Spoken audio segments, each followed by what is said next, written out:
Hi, it's TNT, and guys, I was led today to want to give my first sermon today. So here I am. Hope you enjoy it. Don't be too hard on me because this is my very first time doing a sermon. I've did a lot of things on tape, but never given out the word. So today I want to talk about what is your purpose. And purpose is very important because God specifically, uniquely gave each one of us a different purpose. And it's really up to us to discern and decide what it is that our purpose is. I mean, we should spend more time trying to figure out what our purpose is than we should going to the mall trying to find an outfit to wear to the club. Okay? So everybody has a unique, specific purpose, and our goal is to figure that out because that's why we're here.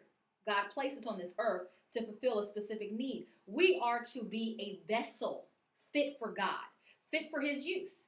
Our mind, body, and soul, we should allow God to use to maintain and fulfill the will of God. All right, so let me start with 1 Peter 2:9.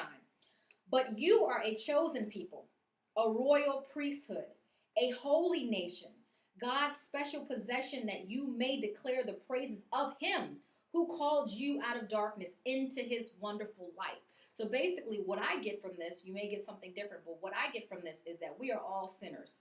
We were all in the darkness.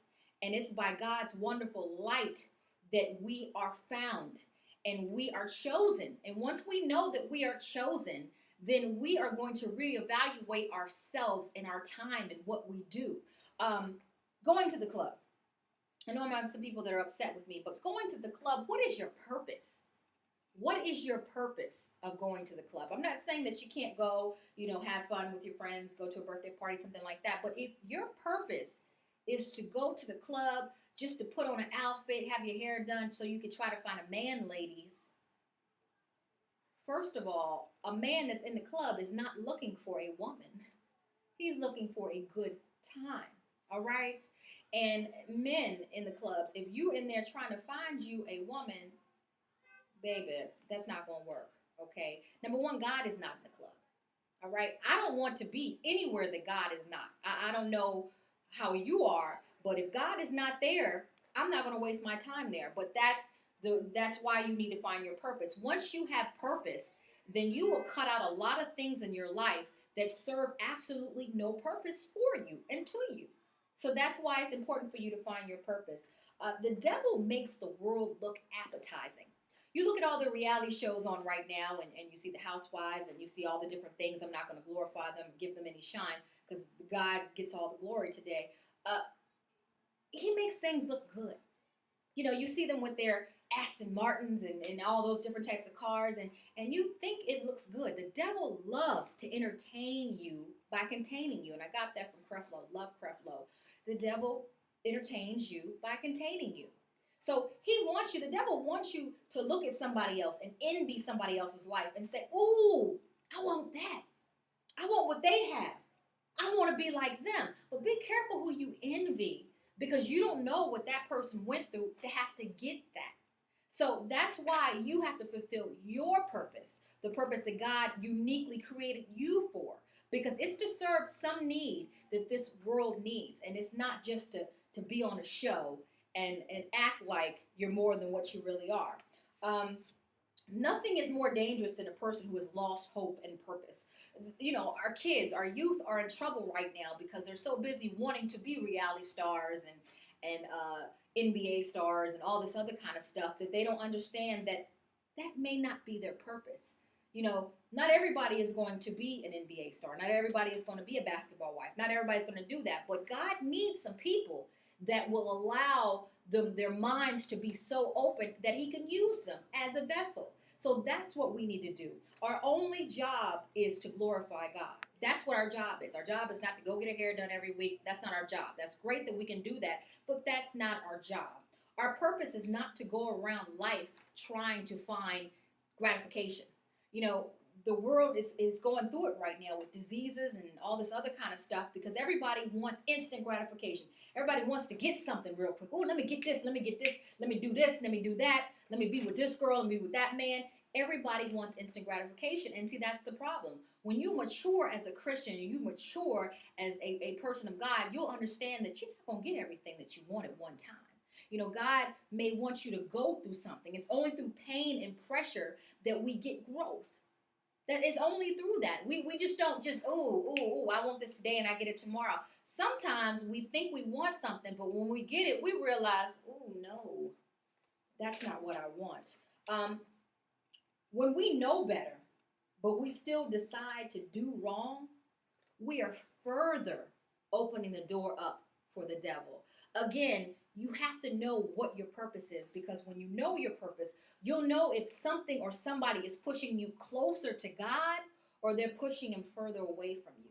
And anything that's not pushing you closer to God is not something that you really need to be a part of, to be honest with you. It's not something that you need to be a part of. If you need to understand what your purpose is, or one of your purposes is, read Mark 16:15. It says, "Go ye into all the world and preach the gospel to every creature." That's not just for ministers. That's not just for bishops. That's for everybody. Everybody is supposed to go into the world and preach the gospel. That's one of our purposes. So, maybe if we spend less time going to the clubs, we can actually go and preach the gospel to people. Now, this is something I got from Joyce Meyer. Love her. You're not called to do everything. You are called to do that special, unique thing that God created and called you to do. All right? We are not to allow ourselves to be distracted from our purposes in life. That just goes back to what I just said, that either something is bringing you closer to God or is pushing you away. The devil brings distractions in your life, temptations in your life, because he knows that, this looks good. And this person is going to get so caught up in what this looks like that that's going to distract them from the will of God. And that's why we have to keep our eye on the prize. Just because something looks good, it's on TV, you think you want to be on TV, not everything is for you. And what you have to realize is that anything that really loves the world, if the world loves you, then usually that's something that God is not into, Also, do right because it's the right thing to do, not because it's the popular thing to do. I've realized that now, once I'm more inspirational, motivational, now I get so many haters now. I get haters that just come out the woodwork, and they're like, well, what makes you so special, and why you think, no, it's not even about you, babe. It's not even about you, okay? Go ahead and continue to do the devil's work, because for me, I was called. I was doing the same things that everybody else was doing, thinking that having sex with people and all that kind of stuff was going to find me a man, and being in videos that was going to, get my start. I was trying to be like Kim Kardashian, not the sex tape part, but, I felt that if I could just be known, that I would get to where I need to be. Please.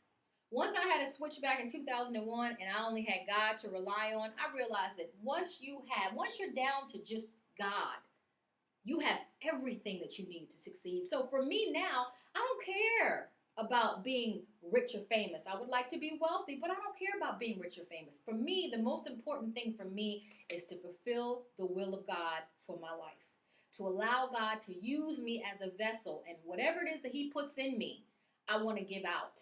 You understand what I'm saying? I want to give out. I want to be looked at as somebody who can make a difference. Have your child look up to me.